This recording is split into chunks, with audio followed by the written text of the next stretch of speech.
It's, yeah, sounds great.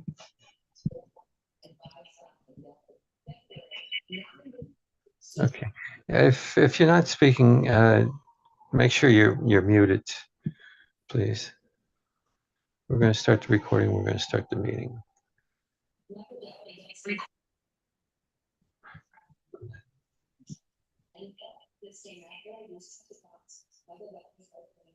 You got that, Caitlin?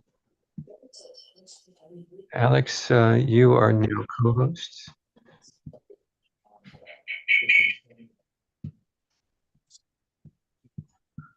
Okay. And just pop up the agenda. And there's Ron. Well, welcome everybody. My name is John Mudd. I'm the chair of this meeting, and we really appreciate having you here. Our purpose today is to, some problems, why we have the homelessness, why we have the housing crisis, and this is going to be a wonderful talk.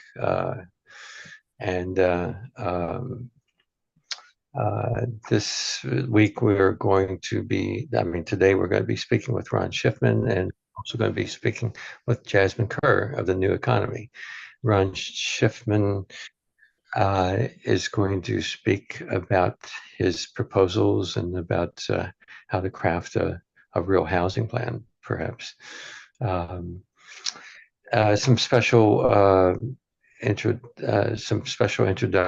We have Alex, you have anything to report? You want to quickly report anything? Yeah, lightning quick. The bill that I love, A659 S9650, is still waiting on Governor Kathy Hochul's signature, and that's it. Okay. Any thoughts on when she's going to sign it? If she's going to sign it? It's usually December because they like to, as a courtesy, send stuff at the end of the year. Mm-hmm. And we're expecting a positive outcome.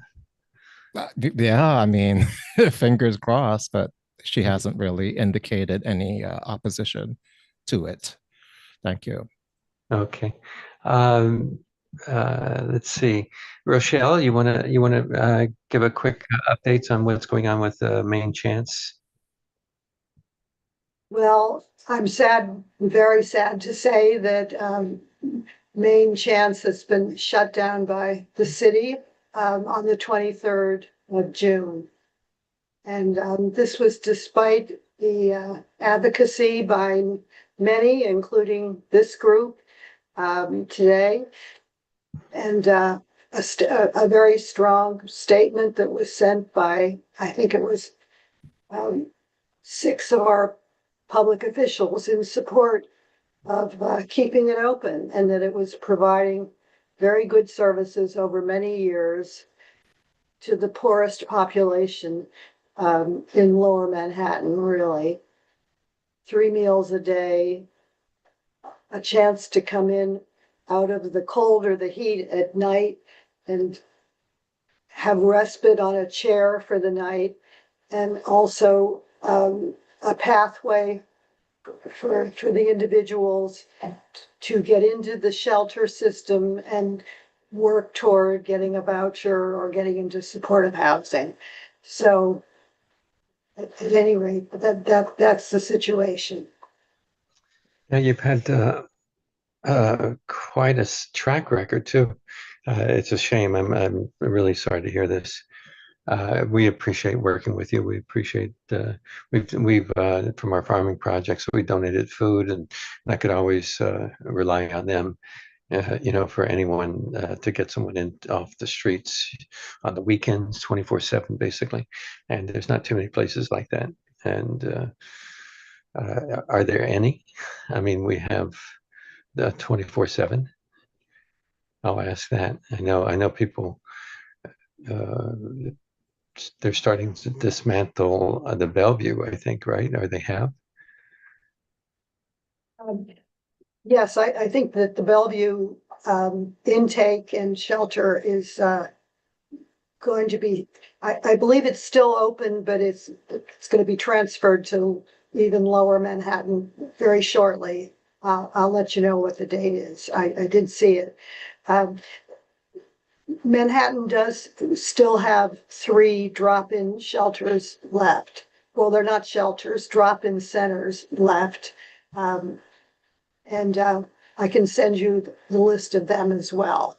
But none of the 3 are on the east side of Manhattan. Yeah, or 24/7. I believe they have a cutoff too. We have some street sheets and they're listed on the street sheets. And it was the weekends, getting people into a shelter on weekends and after hours is really difficult. And you were there, and I'm sorry to see this happen. I'll go back to the agenda. Thank you for sharing that, Michelle. And thanks for coming and thanks for being here. So is there any people that want to do a quick updates or mention anything they want to do, they're doing? Okay, we're gonna move on. Jazmine, here's what we have today. We're going to be talking about the COPA with Jazmine, her work. Jazmine, I'm going to probably save the call in towards the end. Do you have any plans to leave early, or will you be here throughout the meeting? Sorry, you're gonna save what till the end? The call-in session. I think you wanted to do a call-in session, have people call in. Yeah, that would be great. I can, yeah, I'll stay. I might have to go off like maybe halfway through. Okay, all right. Because I want to get to the achievable housing plan, was the discussion with Ron Shiffman.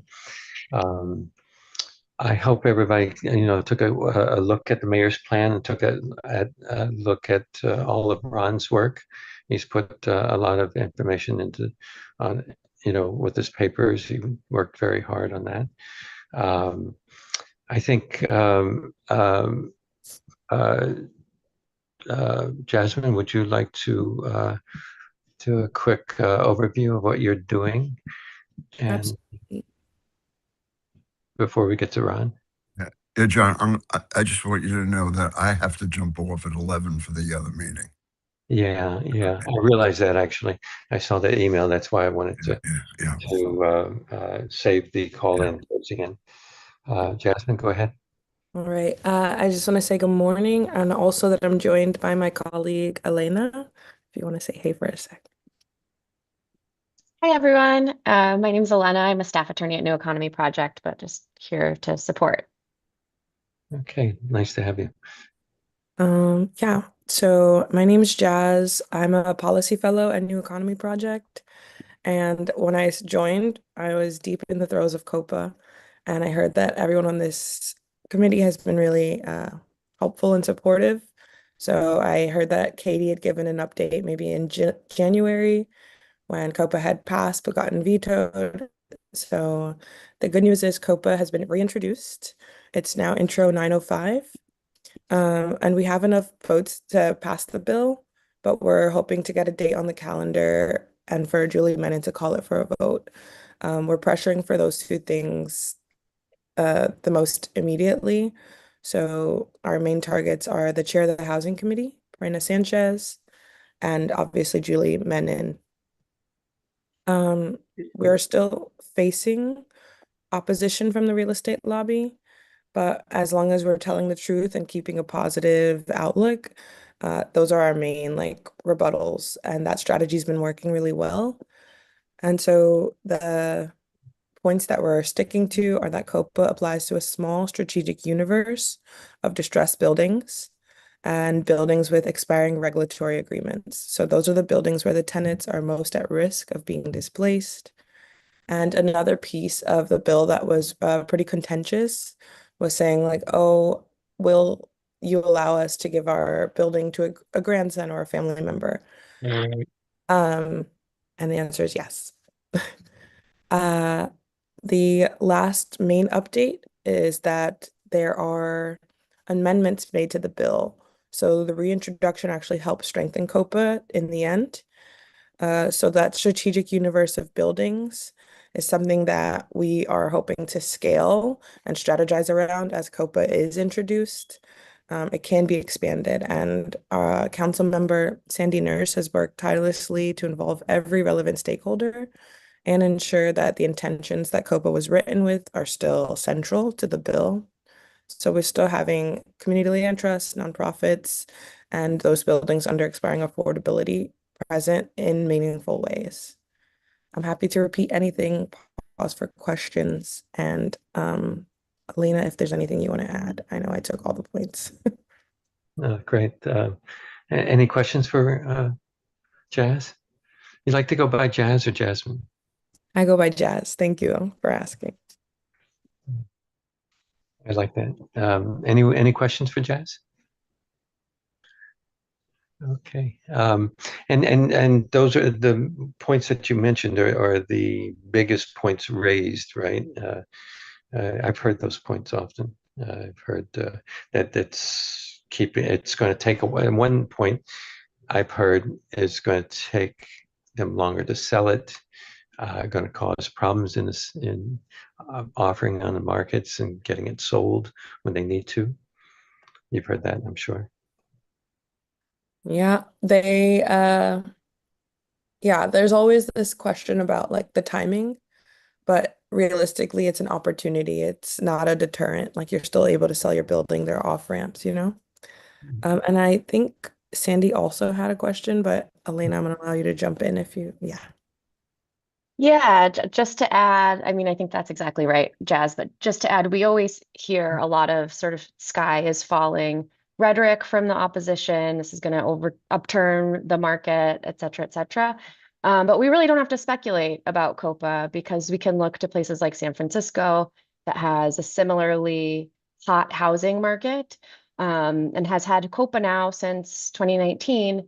And the building sales, they haven't slowed there. So I think Jazz is exactly right. COPA is an opportunity for these responsible, vetted nonprofits to come in and purchase the building before they're swept up by private equity. It's a new pathway for new owners. There's no evidence that it's going to slow the market.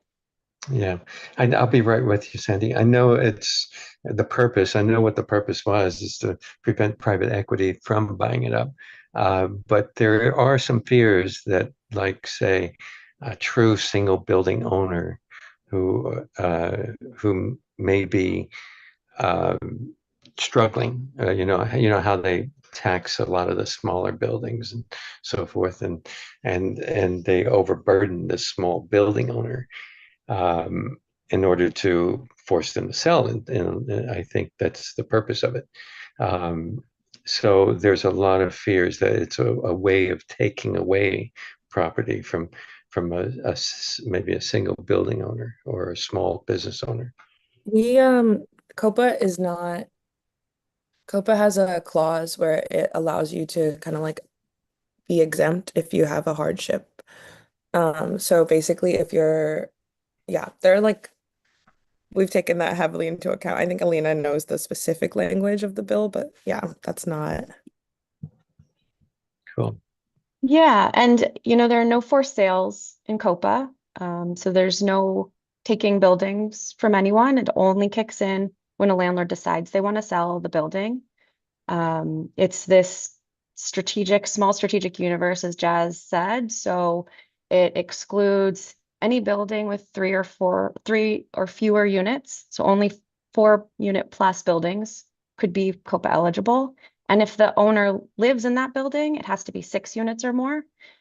So we think that sort of exempts some of these smaller owners who might struggle. If the universe does capture those owners, like Jazz said, there's a hardship exemption that they can apply for on some showing of hardship, including financial hardship. They could get a waiver from the COPA requirements. And as Jazz mentioned before, there are also these off-ramps. So the first time period is for these qualified, vetted nonprofits to sort of raise their hand and say, I'm interested in purchasing the building. And that's just 20 days. And so if there's no one interested, none of these qualified buyers, if they're not interested, that building will quickly exit the COPA pipeline. So I think and Jazz was saying it's a strengthened bill. I think these are the ways it has been tightened up. Oh, good. Very good. I'll take Sandy's question and then we'll move on. Sandy, go ahead. Thank you, Elena and Jazz. So John basically referenced what my concern is, having seen what the TPT, third-party transfer, did, exploiting basically communities of color, property owners in Black predominant communities, including Bed-Stuy, and with things like tax liens on water bills and a bunch of different things, many of which impacted fixed income elder seniors who owned what has become, and generational owners, what has become valuable properties. So there's a concern. HPD basically seized a lot of these properties through tax lien sales. And as a consequence, there were all kinds of lawsuits, et cetera, et cetera.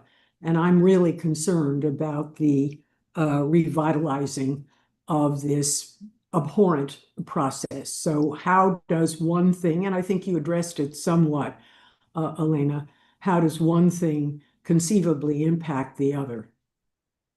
I think part of our Community Land Act, that package of bills that we're trying to pass, is abolish the tax lien. So I think that it's also we understand that concern deeply. And the buildings are for, like Elena said, 4 units and over.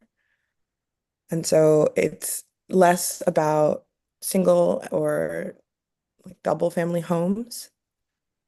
And so I think that might be, if I'm hearing your question correctly, the group that you're more concerned about. Well, many of these brownstones have several families living in them, even though they may be 3- and 4-story properties. But that is really where real affordable housing exists, that is being depleted.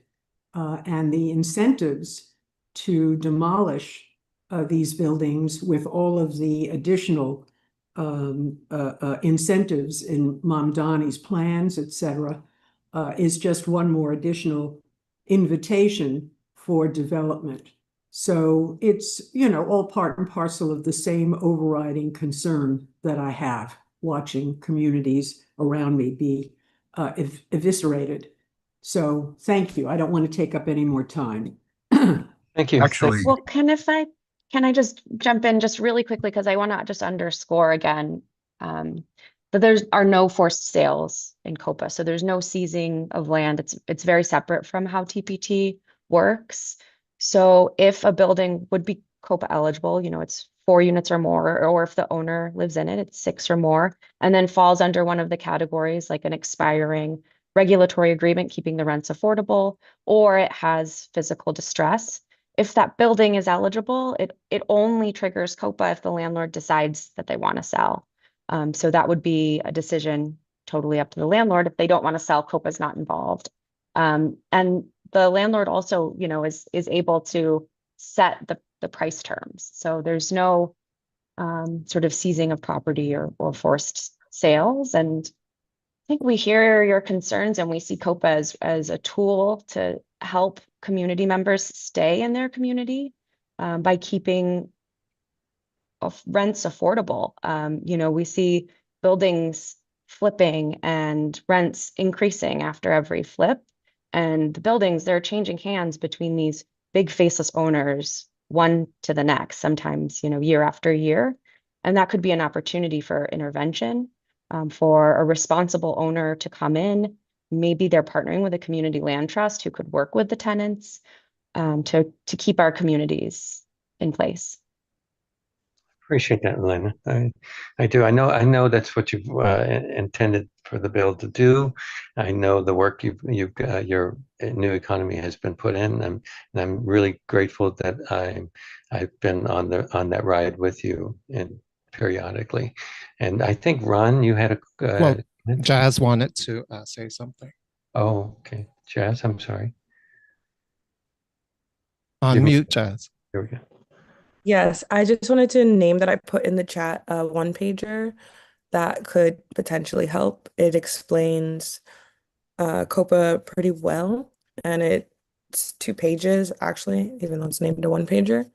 The front is a FAQ, and the back is the actual process of COPA. Great. And Jazz, once you all hang after our discussion with after our discussion to call in and call into our elected officials for an extra coercion, shall I say? Yes. Okay. I want to get to Ron. I think, Ron, did you have any comments on this? No, I was just responding to something Sandy said. Oh. In essence, the COPA project would be a way of alleviating that problem, and it's really a great initiative and one we should support. In many ways, years ago when we had a lot of NREM properties in the city of New York, one of the things we tried to do with any property that moved was actually put a restriction that there was always the right of a not-for-profit or tenants to bid on the project. So I think it's really essential. The other is the having Elena and Jazz on board and the new economy project, I think is absolutely terrific. The work they've done over the decades is simply amazing, and one that has informed many of us who've been working in the field. So welcome aboard. It's really great to have the two of you join in these conversations. Great. I couldn't agree with you more. And just Caitlin and Alex, if you just kind of keep an eye on the chat, if there's some pertinent questions, feel free to interrupt me.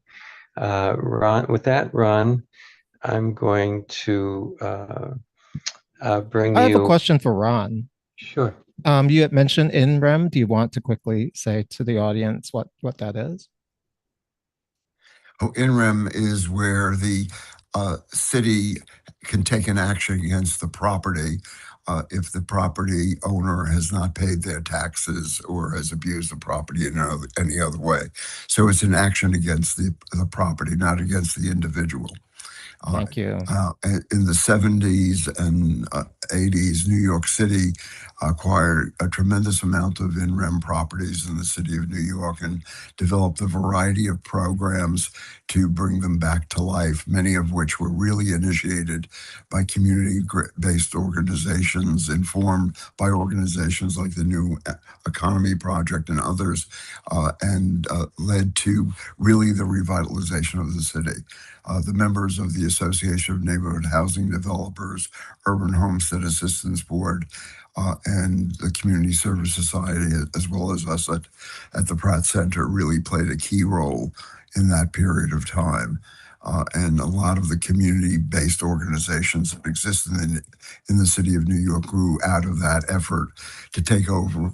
Actually, it was over 100,000 pieces of property. Unfortunately, they introduced the third party, which basically introduced corporate interests and others in actually bottom feeders coming in and taking over property. So that property approach was, I think, absolutely wrong. Thank you for that historical work and the definition. Yeah, thank you, Ron. Well, welcome, Ron. I really appreciate having you here. I'm sure many of you know Ron, but for those who don't, Ron has co-founded the Pratt Institute Center for Community and Environmental Development, which is today the oldest continuously operated university-based community design and development center in the United States. He's been a city planner with over 50 years of experience, and he's presently organizing and directing Pratt Institute School of Architecture's coordinated effort to assist in the rebuilding efforts after Hurricane Sandy. And I could go on, and I'm Don't. really thrilled. Okay. We're thrilled to have you. We've been together in some legal meetings fighting for public housing, and he's written these papers and really a framework for some demands. I think he's put it. I don't know if everybody's looked at all of his papers, but you can go right down and he's got a list of what we should be doing, and they could be our demands. And I think that all the communities should get together and get behind these points. And with that, Ron, I'm going to leave the floor to you. And Okay. When I planted, I don't know how many people have read the piece I sent out summarizing Mandani's proposals for housing called Block by Block. But basically what he's proposing is that over the next 10 years, they would build 200,000 new affordable homes and add to that another 200,000 units that will be preserved. A very lofty set of goals, but at the same time, once you set goals, you box yourself in to the need to start producing and into what really is a quantitative trap, where you have to meet your goals. Otherwise, if you don't meet your goals, you're measured as a failure. And the reality is that while he has a very progressive rhetoric, the tools that he has to meet those goals are the old tools and the momentum of projects that are now underway. So if he stops a project that is now being proposed, it slows down his ability to achieve the benchmark quantitative figures he needs to achieve. And as a result, he's trapped himself into leaning on a box of tools that may lead to privatization rather than to the maximum benefit of the community as a whole. I'll come back to that point a little bit later. The other is he proposes committing $22 billion in city capital funds over 5 years with new financing tools, but that those financing tools, I think, are really the critical issue. He's also talking about using a land use agenda to accelerate affordable housing development and preservation, and that opens up the whole question about how we use public land and make sure that we're using it for the public good. And it's something that we have to keep in mind while we take a look at the remaining elements of his plan. He talks about making a historic capital investment in NYCHA, increase resident participation, and renew NYCHA's role as a public developer to generate revenue and build new housing. Again, very lofty roles, but again, one of the problems that he's going to be facing is where does the money come from and how do we really utilize that money to make sure that we're not partnering with those who want to privatize public housing, but we're really keeping public housing public. And part of that is also reconciling some of the major differences between those who are advocating for social housing and those who are living in public housing and are dedicated to the continuation of public housing. How do we resolve those edges that have been built up or barriers between those two ideas, since they're fundamentally rooted in the same goal? How do we bring those two together? He talks about increasing affordable home ownership, and I think that's a lofty goal. I'm a bit concerned, though, that when we have a world where the only way a good segment of our population can build wealth is through home ownership only, that something is wrong, that we have to find other ways of democratizing capital and building wealth rather than just housing. Because if we just build it around housing, housing, we're building in a constant inflationary development of housing and continuing making it unaffordable for the next generation. He proposes tenant protections. I think that's critically important. It's probably the one area that he will be successful in, but we have to make sure, again, that those tenant protections are enforced and that tenants play a role in defining and being able to carry that out. He talks about labor standards for all city-owned properties, and I think that's a pretty good position to be in. Good jobs are really important, and we need to look how we really rely on ununionized labor and not believe that you can lower the cost of housing by exploiting labor. We need construction innovation. We have some antiquated building laws in New York. The one I could talk about at length primarily is the one that deals with mass timber construction, because it's the way that Europeans have been building housing now for the last decade. It's cleaner, safer, and faster, and more sustainable. And we should be able to introduce that into New York City in lieu of only thinking about building skyscrapers for housing. And then we really need to develop and he's proposing a comprehensive policy approach to the city of New York.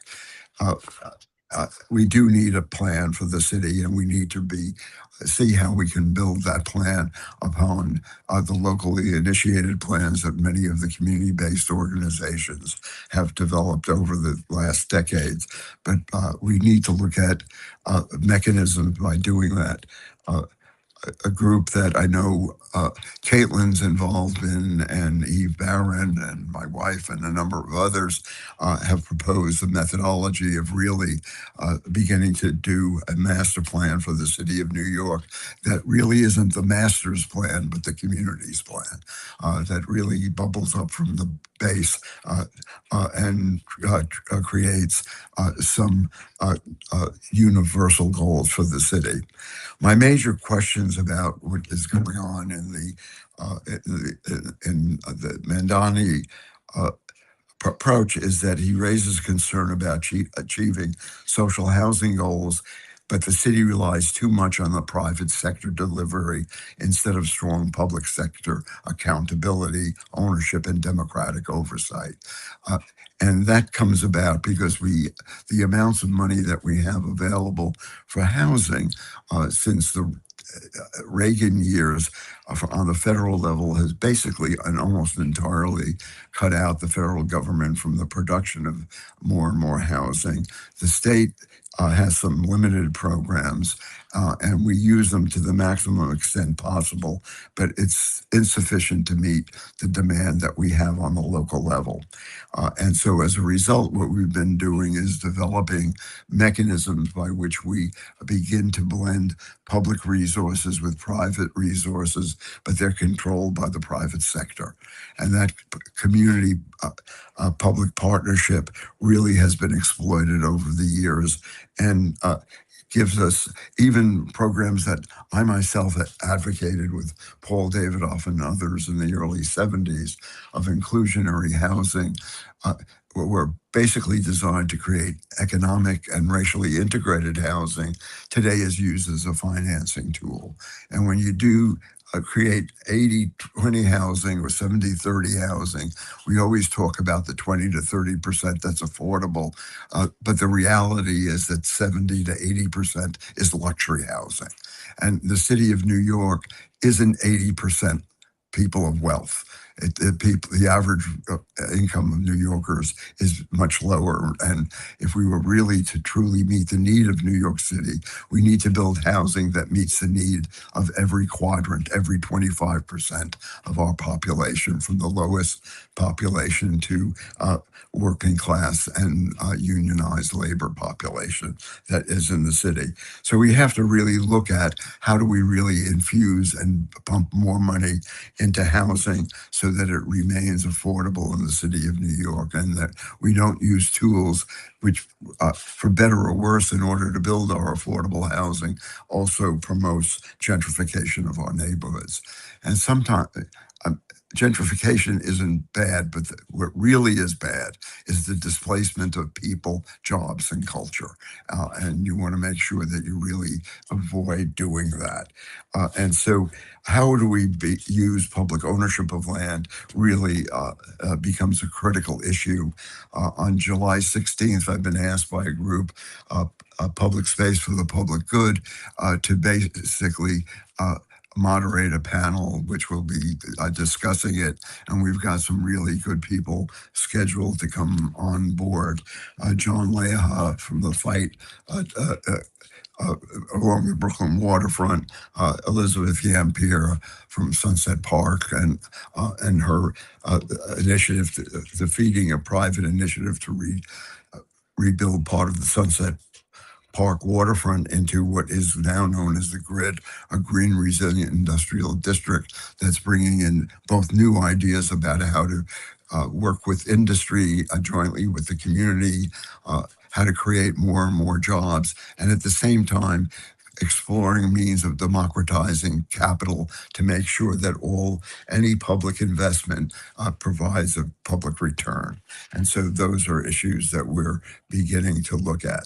As I mentioned before, we also need to figure out ways of innovative work around construction. Measuring the public good really has to be emphasized. Public land must deliver substantive public benefits, deep affordability, family-sized units, community facilities, jobs, and not just maximize unit counts or private returns. I sit on the board of the Atlantic Yards Community Development Corporation, and what I see there is being reflected in this plan is that we're now taking a look at housing from a quantitative perspective alone. We're forgetting about the quality of the housing that we're building, and that housing alone doesn't make a community, that you need to build housing that has access to schools, that has access to daycare centers and other community facilities. So you provide communities of opportunity for people in our city. And we have to start looking at not only from a quantitative perspective, how many units you can build and preserve, to what is the quality of the communities that we're building. We also have to make sure that as we're looking at land, we don't begin to drive out other major functions that the city needs. The city's now approaching a 122-acre project along the Brooklyn waterfront, known as the Brooklyn Marine Terminal area, and is on one level thinking about building 6,000 units of housing there. The 6,000 units of housing that would be there would be on land that would have to be built up 18 feet, or land that is subject to flooding and subject to soil, to high-level water tables, so that they not only are subject to flooding from the river's edge or from rainstorms, but also flooding where the water table begins to come up and impact the housing in the area. That area should be continued for industrial and maritime uses, and introduce what some are calling the blue highway, so we can move goods and services by water rather than by truck through our neighborhoods. Excuse me. So we need to learn how to protect other land uses to make sure that we balance our need for commercial, industrial, and maritime uses, as well as for the kinds of community facilities that we need in the city of New York. How are we going to build housing if we can't bring in construction material and construction cranes and others? So we need to continue to have some of these mixed use in some of these industrial areas. When we talk about mixed use, we have to make sure that the areas that we want mixed use can also accommodate housing, but make sure that the housing doesn't overwhelm the industrial capacity of the city to the point where we drive out needed manufacturing and storage spaces. Not finally, but one of the things we need to do is relook at NYCHA and make sure that NYCHA remains a public house, a public vehicle, and not become a vehicle for privatization. Many people, including folks who live in public housing, may be advocating for some form of improvement, and because they desperately need their elevators to work to make sure that the buildings are healthy and don't promote sickness through poor ventilation and other issues like that. But at the same time, you have to make sure that you're not in some way using funds that could jeopardize either the future viability of that project or lead to the privatization of it to the point where you're creating massive displacement or destruction of what really are some historic campuses and landscapes. The issue of that you're fighting, John, and the folks in Chelsea, around Chelsea and the public housing there is really important because it sets the framework by which we should really look at public housing.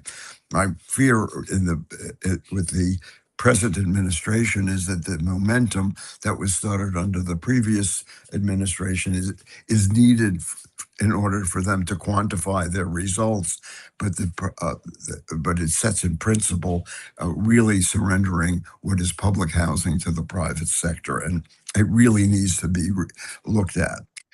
One of the proposals I put forward, which would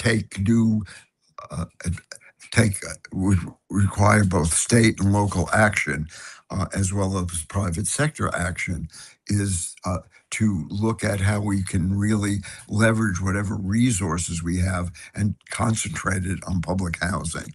And that proposal is to use a financial transaction tax, which in New York State actually exists. It's called the stock transfer tax. I would hope it would be eventually converted to a financial transaction tax. But at the moment, there is this bill that has this legislation that's been on the books since 1905. And between 1905 and 1983 was collected. In 1980, they started rebating a certain percentage of it. And by 1983, 100% was rebated. The law still exists on the books. It's a sales tax on stock transactions in New York State. It's a sales tax, not the way you and I have to pay a sales tax of 7 or 8% or whatever it is now in the city or the state of New York. It's 1/10 of 1%. Listen to me, 1/10 of 1% is what the sales tax is on financial transaction. That in itself would generate $16 billion a year for New York City and New York State, even a little bit more if it were considered statewide. $16 billion. If we took a quarter of that, $4 billion, and matched it to the city's $3 billion that they proposed to put into housing, we'd have $7 billion a year that we could put into building our housing stock in the city of New York. Public money that doesn't have to be repaid to anybody else. It was a way of taxing the wealthy where they can't go out and get a tax accountant so that they don't pay. A wealthy investor from Miami or from Hong Kong or from Tel Aviv or from Bogota would still be paying that tax if they went through any of the New York Stock Exchanges or financial vehicles. So we would be able to capture money that we would not normally have. You can't tell me that in the New York State Stock Exchange is going to leave the city of New York, particularly if some of that money improves the quality of life in the city of New York, where the investors live and where people live. So if we can safeguard and improve our environment, if we can create housing from the very lowest income to the modest income to the middle income to the upper income, as well as some housing that's affordable to the wealthy, which exists all all over the place today. We can really do a lot with that funding. And we need to get the administration, both on a local level and on the statewide level, to begin to take a look at that. If we created a financial transaction tax state throughout the United States, we could use it in a way that can really begin to democratize capital, not just this piddling program that was now announced to give kids $1,000 that they'll never get. It's called the Trump benefit for children that just was initiated yesterday. If we really started investing in means by which we can democratize capital, we could begin to abolish poverty in a generation or two. It's a completely different topic, but it's one worth renewing. Nobody talks about abolishing poverty today. It was a goal that we had in the 60s when I first got started. So we really have to reevaluate how we use public money and how we begin to generate that money. So once we have those resources, so if we got $4 billion from the city and the state that we could put and direct it towards just NYCHA, for instance, we could rehabilitate all of NYCHA houses within 12 years. If we just did it and matched it and went to Wall Street and said, look, we want you to use this money to back bonds, commit $4 billion a year for 20 years. And we could rebuild the projects, not waiting 20 years as it increases and increases the cost of rehabilitation. We could do it right away by leveraging the resources we now have and urging Wall Street to use that creatively to leverage more resources through bond issues that would be repaid by public money, not by money that came from the residents or from private investors. And so we would truly be able to rehabilitate all public housing, build some new without in any way jeopardizing the future of the public nature of public housing. And that would also enable us to do other kinds of housing. So what we really need to do is really figure out how we can have a true democratic process, call for genuine democratic participation, transparency, and independent review of decision making. How do we really develop techniques for true affordability that don't rely on inflated AMI, area median income, which goes up faster each time we begin to build inclusionary housing. In most of the areas where we have to apply it, the area median income of the region far exceeds the income of the people who live in that area. And so we have to reconsider how we deal with that.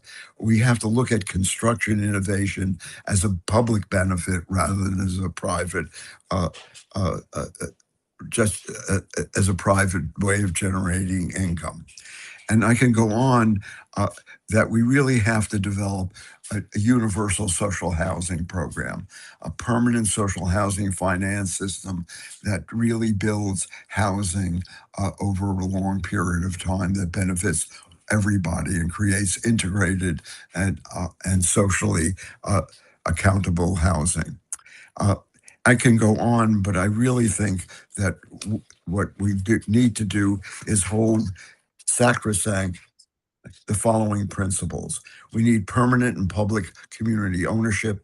We need measurable public good from public land. We shouldn't sell land without making sure that in some way it's delivering some deep and some really substantial returns for the community as a whole. We have to protect non-residential land uses, as I mentioned before. We have to strengthen NYCHA as a public developer. At the same time, make it accountable to the residents that live there. We have to reevaluate all our public-private mechanisms. We have to rethink mechanisms like PACT, the Public Housing Preservation Trust, and things like the New York City Economic Development Corporation, so that they are accountable to the citizenry, not accountable to their donors or to the private sector that that will hire the public officials after their 4-year term in government. We need to create genuine democratic participation mechanisms that have transparency, participatory decision-making, and independent review and real resident involvement at every stage. We need, again, as I said before, true affordability standards, construction innovation for local benefit. We have to scale up innovations. We need to get durable social housing finance programs and a number of other complete community preservation programs. A lot of it is in the paper that I've submitted to you. I think it's that John has done a terrific job of circulating it. I urge people to read it. Contact me if you have any questions. I'll be happy to answer it or meet with you to discuss it. But we really have to understand that right now we're at an enormously important point.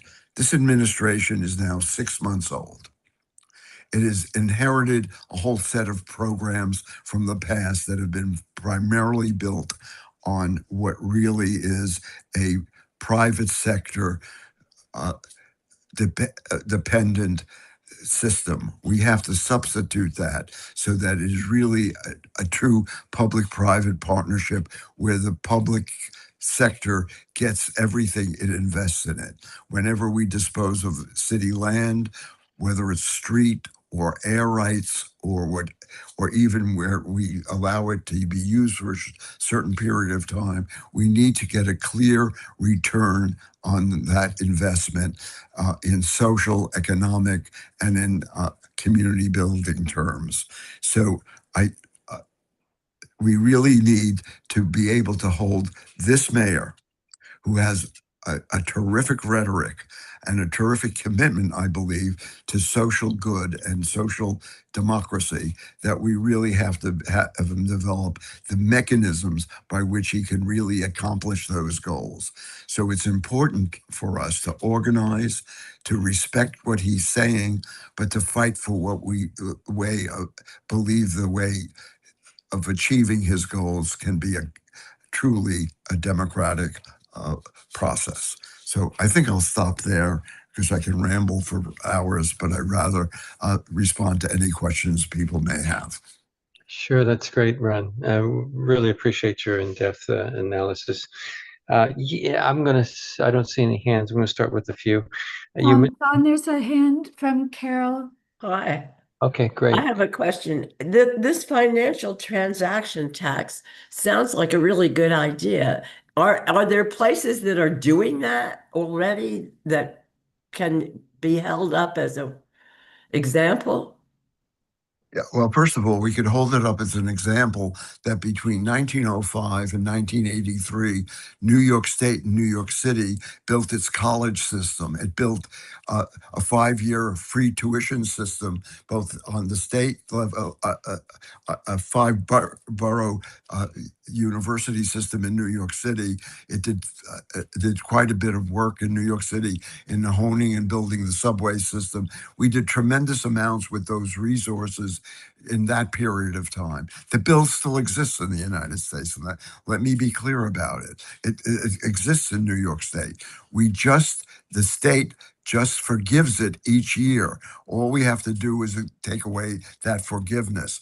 But Hong Kong and London and Paris and Singapore all have transaction taxes, all of them at different levels of finance, much higher than the one that we have in New York State. So you're saying we already have this law on the books that financial transactions, stock sales, and so on should be taxed, but it's not being done, is what you're saying. It's actually being done, but forgiven. So they collect the money theoretically every day and give it back every day. There are 40 legislators that have signed on, I believe, in the state assembly and Senate to change it, but it needs more votes than they presently have. And the leadership in the Democratic Party has not brought it up for a vote.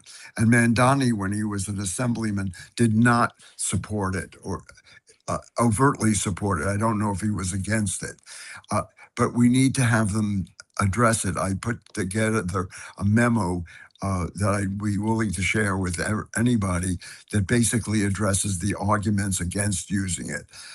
Some of the pension funds were afraid that they would lose too much money because if you and I buy a stock for $100,000, 1/10 of 1% is de minimis. If you have $1 billion invested or $100 million, the sum of money increases. So the pension funds were worried. But the fact of the matter is the amount of the amount of work that one can generate for trade unions in New York by investing that money in our capital budget items would far exceed anything they would lose. It is also so small, and some of the legislation could be crafted to exclude certain categories of beneficiaries from that tax, even if it was burdensome. So there are a number of ways of moving ahead and actually expanding it in a way that it would deal with all kinds of financial transactions. There are economists like Stiglitz and Tobin and even former government officials like Sumner and others who support the transaction tax because they believe it'll do away with undue speculation. So there are a whole bunch of folks that have been supporting it. But you're saying Go ahead. I'm sorry. That tax was used to build the subways and the CUNYs. It was once enforced instead of given back, and that changed. Yes. That's It exactly. changed in 1983 Okay. because Koch thought it would keep the stock exchange from leaving the city of New York. That's their excuse. Yeah. And Ron, this would be easier to implement than the wave of interest on the taxing the rich program. I mean, whereas Absolutely. It's automatically done right away at a federal action when it goes through. The computers have to go through this one entity. I forget the name of it because I never could remember names, and it would be immediately collected and it seamlessly collected. Yeah, that's what's You can't hire a lawyer or an accountant to bypass it. Right. Yeah. Lydia has a comment. Yes, I see that. Okay, Lydia. Ron, thank you for a great presentation as always. My question is, you're very complimentary towards the intention of the mayor, but to date on the Chelsea FEC project, we see no opening in his administration, no matter who we seem to talk to or who we hear present, that suggests they have any intention of helping us avoid a complete privatization.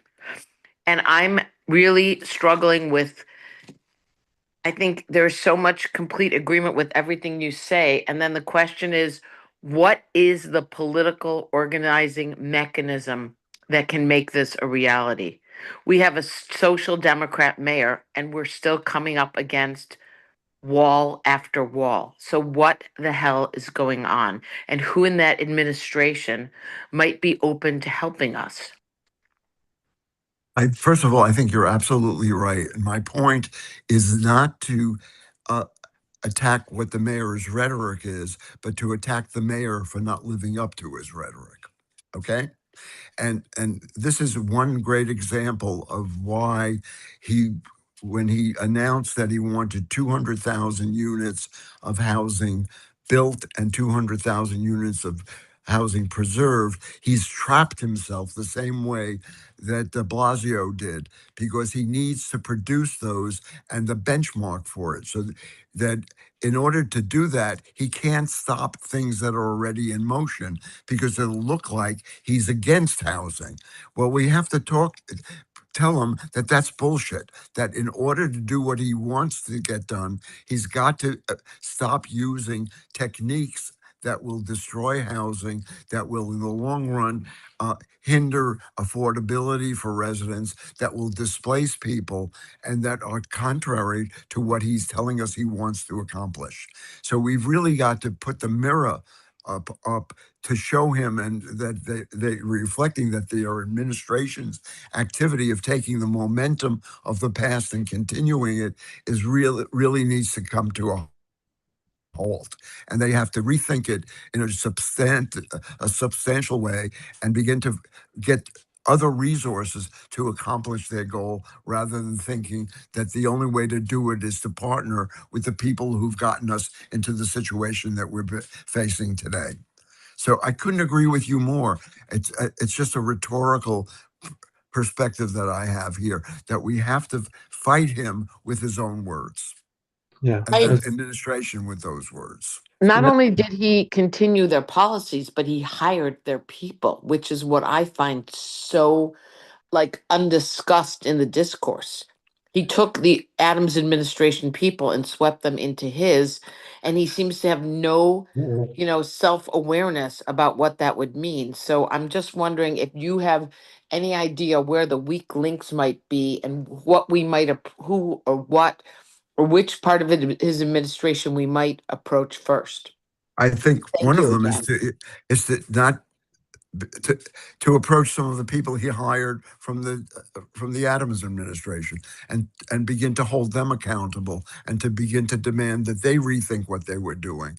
But there are some people like the new deputy mayor for economic justice that we should be talking to.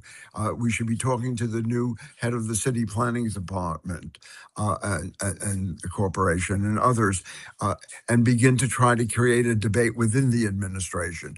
We need to make public why, and articulate in strong ways why continuing what they're doing is contradictory to what he said he wants to do. And force him to begin to take a look at it. I agree with you. It's not easy, but part of what they're doing is they've hired people to be able to meet those quantitative goals. Meanwhile, the quality of what they're doing hasn't changed. And if he wants to be able to do anything, he's got to change the nature of the way that housing is being built and being conceived of in the city of New York today. Thank you for that. I have a couple other hands up. Alex and then Caitlin. It's Renee, Caitlin, Lizette possibly, and Alex. Yeah, Susan, please mute yourself. I think that noise is coming from you. Okay, I'm sorry. Renee. Renee, her hand's not up. She wrote stack. I'm sorry. Go ahead, Renee. She wrote stack. Okay, so you talk about social housing and how we need to have it. What do you mean by that? Because you already have a program that does that. Again, I agree with you, Renee. We have it, and it's public housing, and we should expand it. All right, and we should take those people that are now talking about social housing and tell them we have this program. And what we need to do is build allies of public housing by integrating those folks into the process as well. And that the most important thing is to preserve the public housing we have and the structure we have now, and expand it, not to create a competitive entity. Right, because it's already been created. Well, they're working on the creation of it.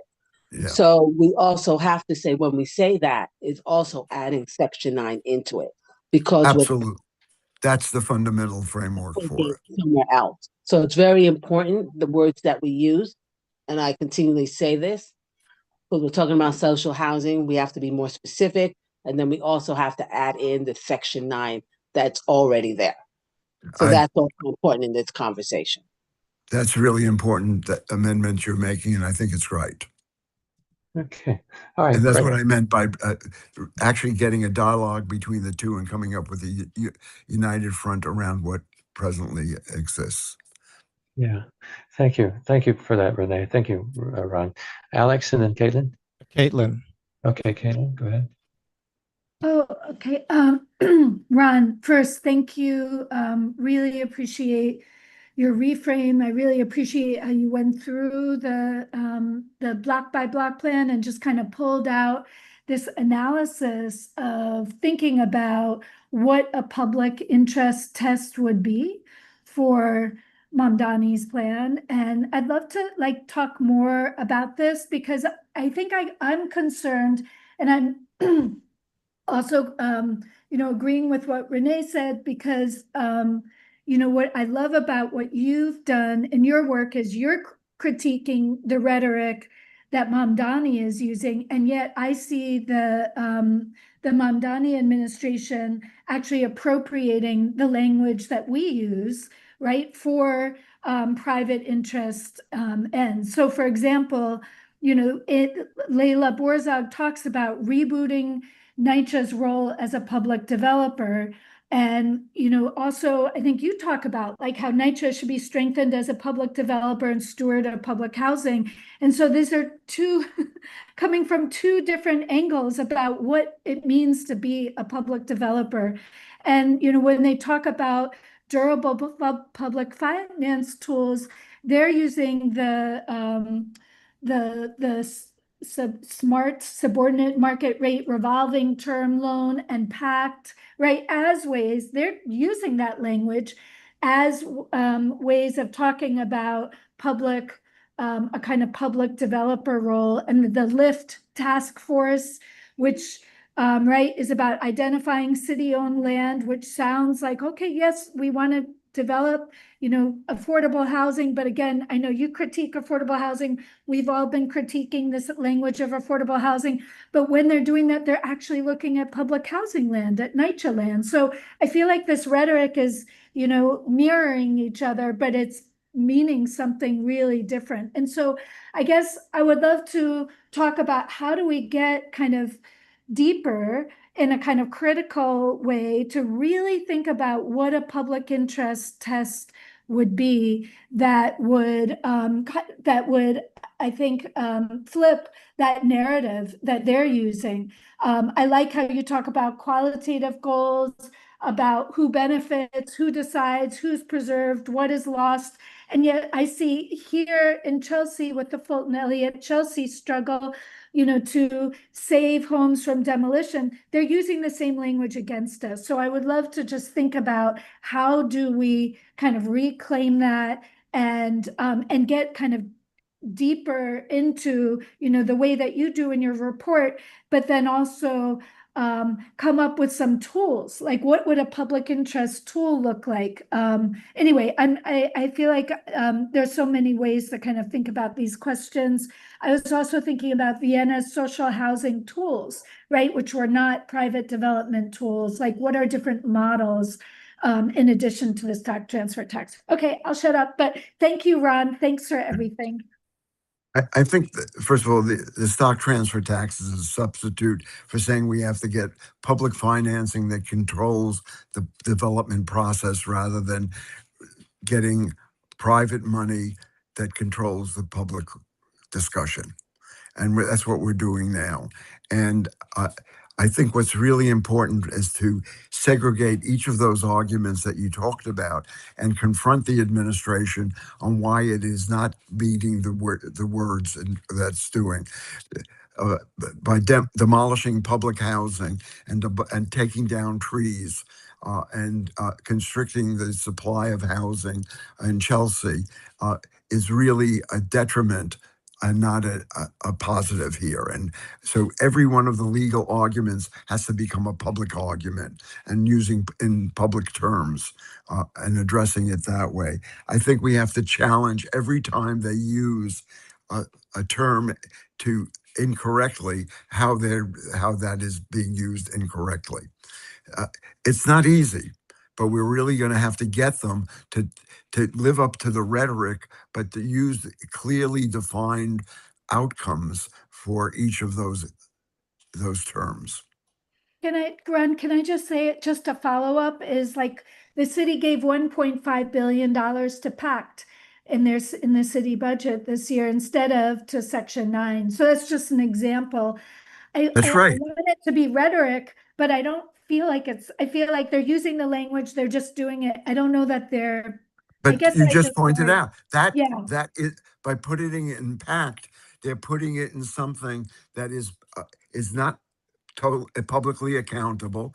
It's accountable to if the private sector makes an error, who pays the bill is the public sector, right? The public sector will lose that public housing if they in some way default. That needs to be pointed out. The weaknesses in what they're doing is not really addressing what they're basically saying. Putting it into pact is a vehicle for meeting the needs of the private sector, not meeting the needs of the public sector. And we have to be clear in articulating why the pact is wrong. And I don't know all of the arguments, but we have to begin to develop those arguments one by one so that we awaken them to realize that you're saying something and you're using the language of a public and accountability, but you're giving away that accountability is being controlled by the private sector. It's the same. It's the same issue that I'm confronting at Atlantic Yards. They're Yeah. willing to give away public land and contribute $300 million over 2 years to building a platform for over Atlantic Yards, but not demanding what are the public benefits that come from that contribution. And what we have to do is demand that they articulate what the public benefits are. And what's happening in Atlantic Yards is they're getting fewer units that are truly accountable, even though the developer in that case has a public mission and is probably a better developer than most. And so we really have to define the issue and clearly state why it isn't and be willing to fight. And we also have to go to every vehicle to make it our case known. How many people went before Cage, Patrick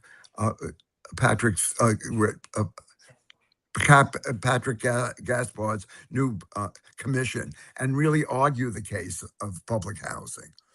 We should have been there doing it. Eve Barron was there presenting the CCC's proposal for land use. I was there arguing for the stock transfer tax and other kinds of planning initiatives. We all need to get to every vehicle and publicize it, not only the courts. We have to use the public press. This Thursday, we're going to be on WBAI, and I think that's another opportunity to begin articulating that people really have to define what public benefit is and really begin to hold this administration accountable to meeting their social democratic agenda, and they're not. They're meeting really the agenda of a liberal democracy, of a liberal economist. Hey, I have Carly, then Lizette if she wants, and then me. Hi, thank you so much, Ron. And yeah, I'm very much aligned with so much of what you're saying. I do have a question that's kind of at the whole other end of the spectrum, because I'm sensitive to what you point out regarding the numbers of housing that he has to meet. And right, there's this pressure that he's put on himself. And so how are we going to relieve that pressure? My question is actually about rent controlled units. And the question is, the new tax abatement for private development has the A, B, and C levels. What we have, here in Red Hook, as you know, with the BMT project is quite a lot of property where it's very small lots. And so the only use case for private development to help increase housing would probably be that C section where it's not a very large building. My hope is, we could replace, as you're saying, the manufacturing while putting housing in and using that like level C, which only requires that the rent is stabilized. So right now that would mean market rate, which is crap. But when we look 20, 30 years out, does that start to produce the integrated neighborhoods that we want to see? Or do we feel like rent stabilized units are not going to be part of the solution? I'm just, again, trying to put more tools in the bucket so that there's less pressure on these old solutions on, using them on our private property. So I'm just sort of curious if rent controlled units are a useful component, and should there be reason to push that on some of these lots? Part of the reason that I'm worried about this is that a lot of these empty lots and smaller properties contain a lot of affordability because they've been owned by the same person for a long time. And if those people start selling them and selling them for other types of development, we lose the affordability. So if we can go to those property owners citywide now and work with them on joint ventures with responsible low-income developers and use that Part C of the tax law, I'm just wondering if we can preserve more affordability using those existing tiny lots and start increasing the numbers in a different way. First of all, I have to apologize. I'm not that familiar with the differences between A, B, and C, so I can't answer the question that way. I do want to clarify one thing. I do not believe that a lot of the land that now is zoned manufacturing should be converted to housing. I think we should be careful about what we want to protect, and we do want to protect the manufacturing that takes place in Red Hook. I think there are possibilities in some parts of Red Hook, which I've been working in and with since 1970, that are suitable for mixed-use buildings if you sort of zone it vertically, so that you have some industrial with residential perhaps nearby or above it. In terms of rent control laws, they rarely exist for property in the future. It's the properties of the past only. The buildings that have been built prior to a certain date or under an agreement with some form of public investment.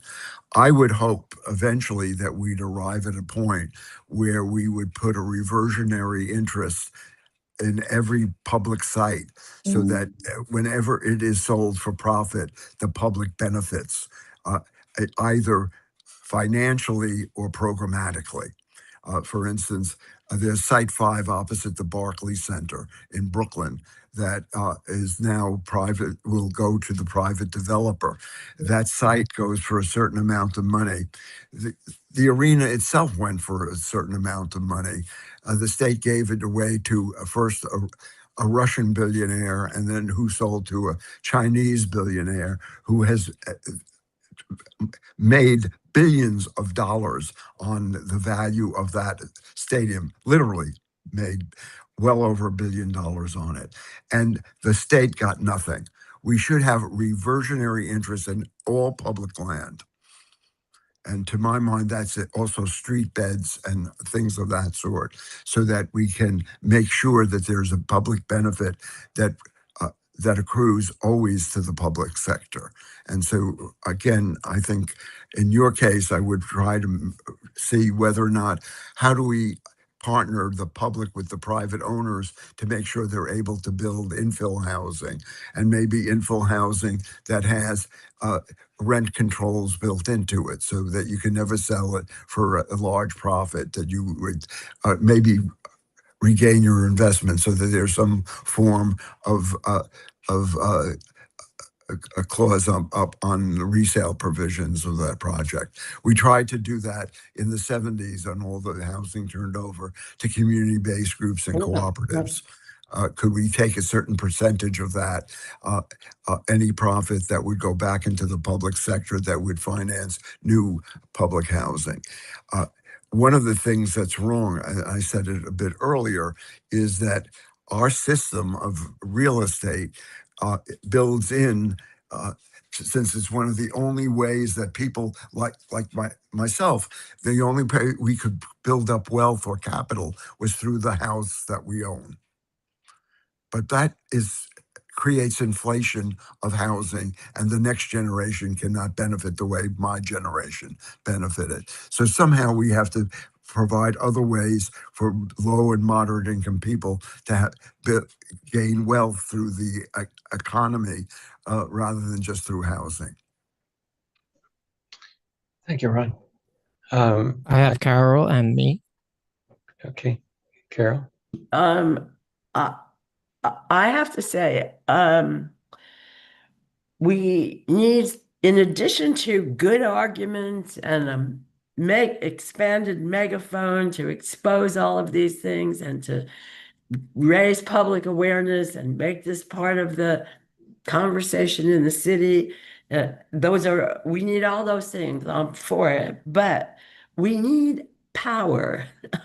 We're up against the real estate industrial complex, and they have more money, as far as I know, than anybody except maybe the pharmaceutical industrial complex. I don't know.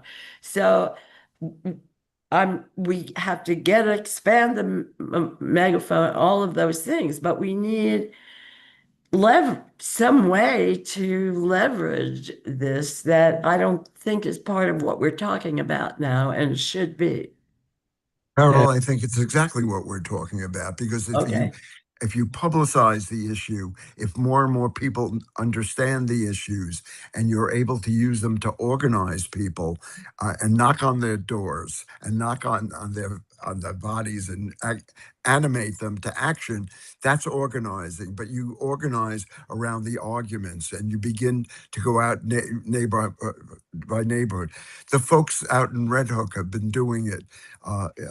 Victoria and the coalition to stop the Brooklyn Marine Terminal has been growing. The work that you're doing, that John and others are doing, and Caitlin and the folks in public housing have been raising the arguments. But we need to animate. We need to organize. Yes. And so the relationship between ideas, alternatives, and facts and organizing are all woven into one strategy, as far as I'm concerned.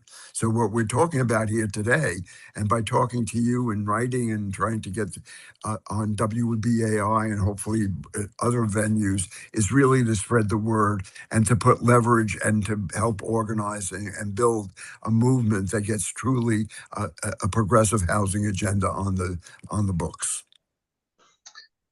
Yeah, I totally agree. Okay, who's next?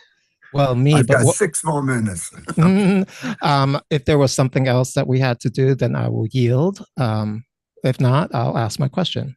It's really for Ron, Eve, and Caitlin about the CCC Community Collective. So we have a colleague, Tom Lunke, who was a champion of contextual rezoning's 197A plans. So does your CCC build on 197As, or is it a brand new animal?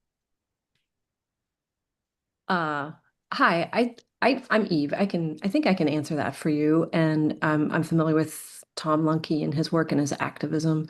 And yes, what we're proposing does build from 197A plans.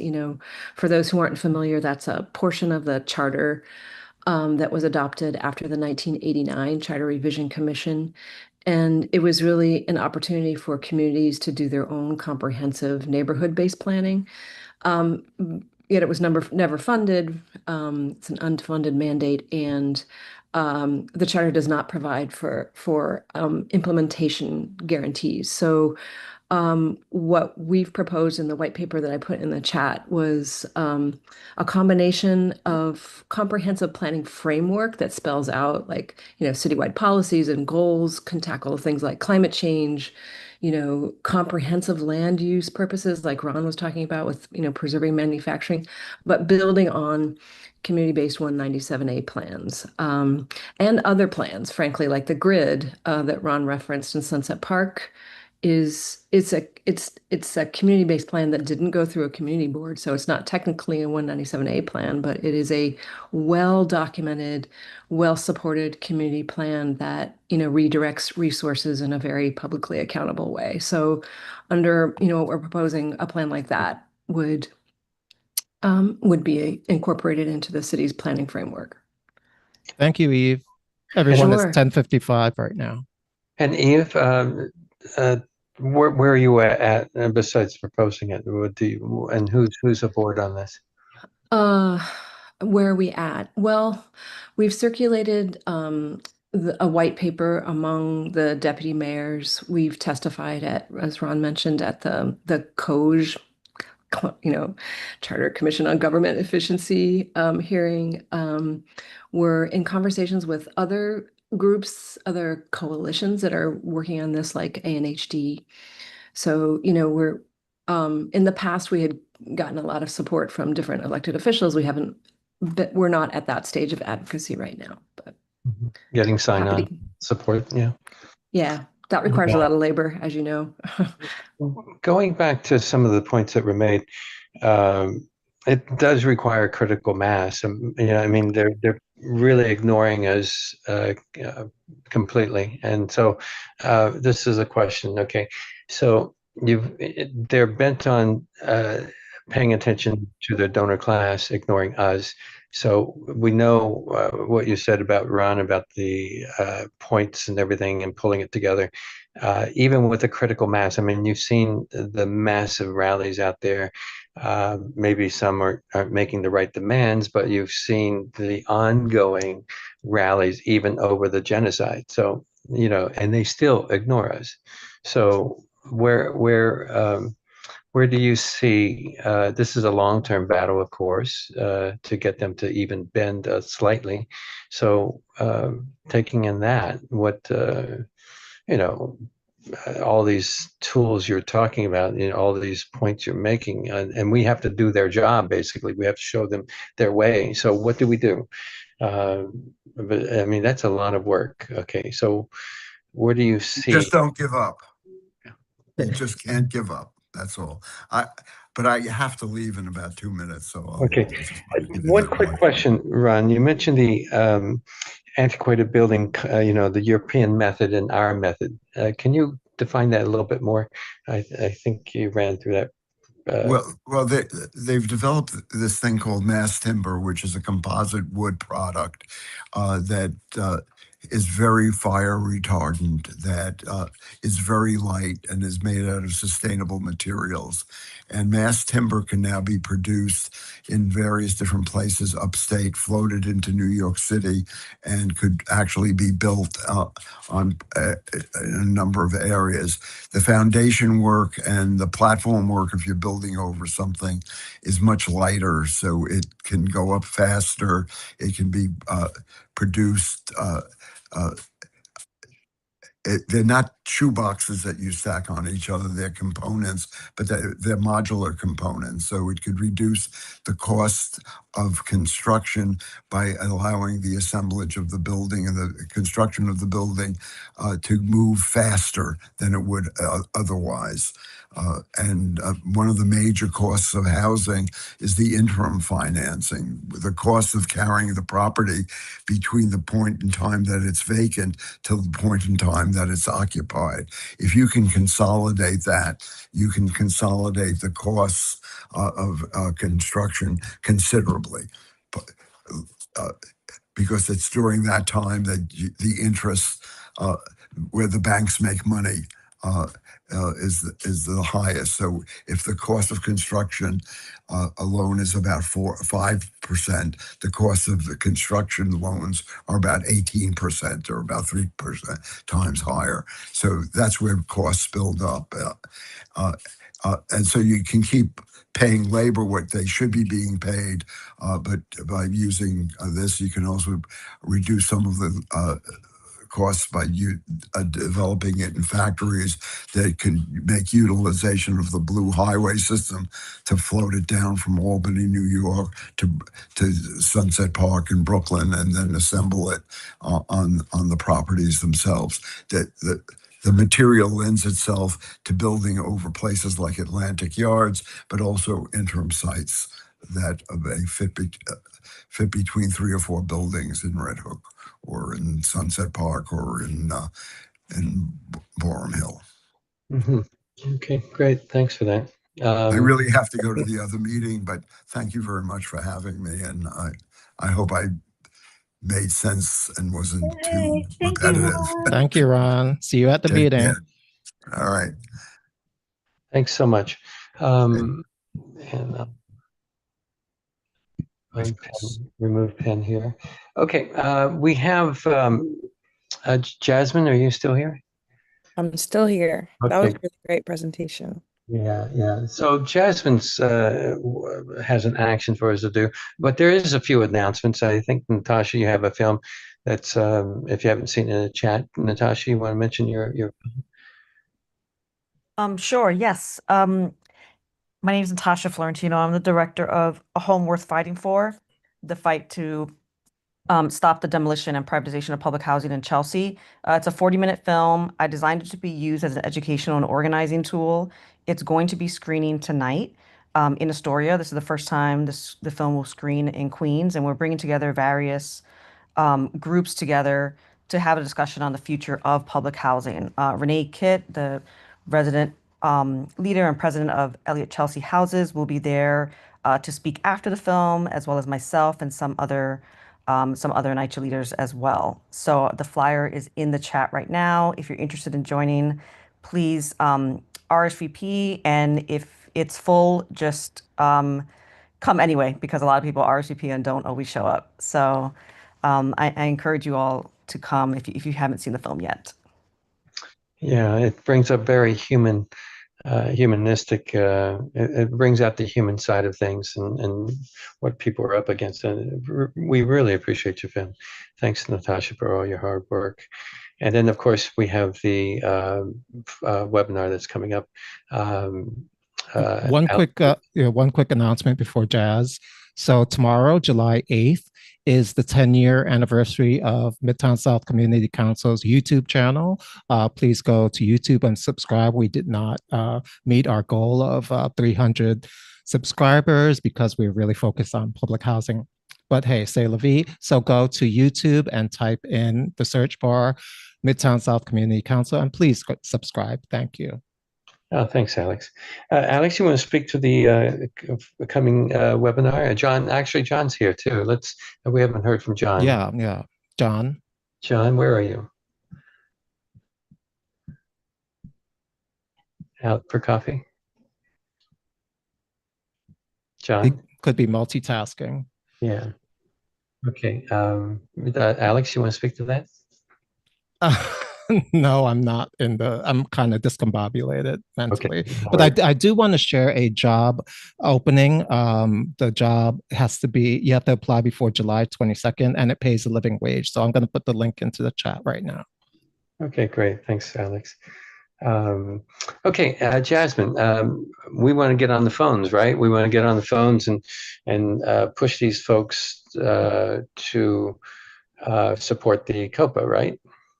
Correct. Okay. So the first action that we're asking for is phone calls. So I'm going to copy and paste that into the chat and then also put in the flyer. And the second action, that's a little different. Would it be better if I gave you co-hosting abilities? No, you're all right. I think we're okay. Yeah, okay. The second action is that we have ordered a lot of postcards, and we're hoping to send them to the speaker. So we have our first batch of 500, and we're hoping for another batch. So if you have the capacity to come to pick some up and pass them out at your next event, that would be amazing. Will is the person who's in charge of the postcards, so I dropped his email as well. But for now, we're going to do these calls. Thank you all for being willing. And our two targets are Julie Menon and Parina Sanchez. So for all the people dropping off, you have access to that flyer. And then if you're here and ready to make some calls, the numbers are in the chat, and let me know if I should just say them out loud if that's. So we should just mute ourselves, call them, and you have a script for us as well? Correct. I'm not. You want to put the script up on the screen, maybe? Because absolutely, that might be good.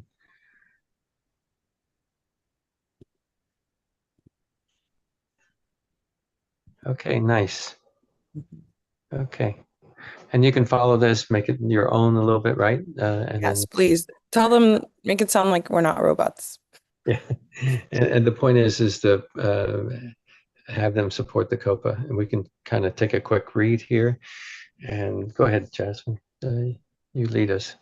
Okay. Hello, my name is Jazz, and I'm a concerned community member. I'm from the Bronx, actually, Boogie Down, born and raised, who cares about deeply affordable housing. I'm calling to speak to Julie Menon, our speaker Menon, to support COPA, Intro 905, and schedule a hearing this summer. Rising rents, displacement, and predatory landlords harm Black and Brown working class communities all over the city, and we can't wait for bold action any longer. COPA will allow our communities to prioritize community and tenant ownership, permanent affordable housing over speculation. COPA passed at the end of last year before being vetoed by Eric Adams. Boo. And we now have to pass it again. We're urgently asking Speaker Menon to bring this bill to a hearing now. We should not have to wait for the fall.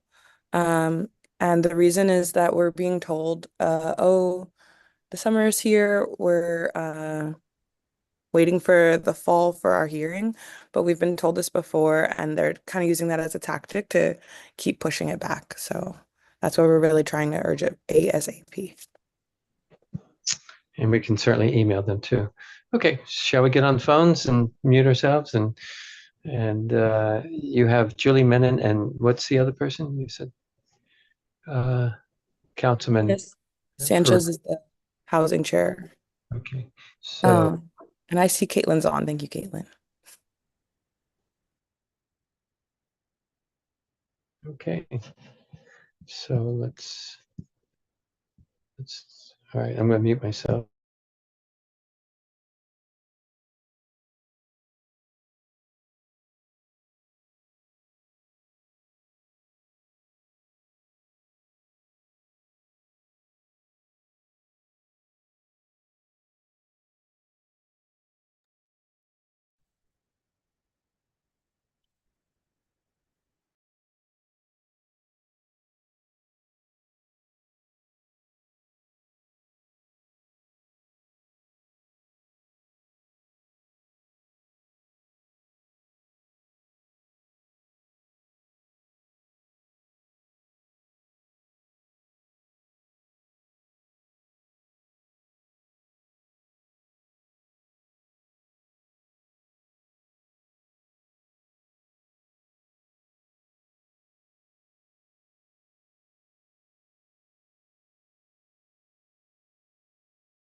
Okay, I did Julie Menon.